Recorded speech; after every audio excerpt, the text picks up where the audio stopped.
अलैहिस्सलाम के जो जाती अस्माए मुबारका है वो तो दो हैं। सिफाती अस्माए मुबारका के आपके लातेदाद हैं, तो जाती अस्माए मुबारका हुज़ूर सल्लल्लाहु अलैहि वसल्लम के दो हैं, मुहम्मद है, एक अहमद है।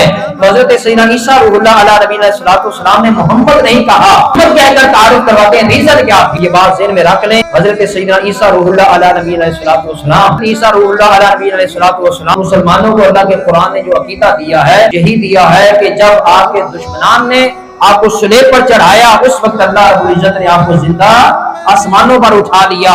तो चूंकि हजरत ईसा अला नबीना सल्लल्लाहु अलैहि वसल्लम अपनी पैदाइश के एतबार से, फिर जिंदा आसमानों पर उठाए जाने के एतबार से आपका ताल्लुक जमीनी मखलूक की बनिस्बत आसमानी मखलूक के साथ ज्यादा था।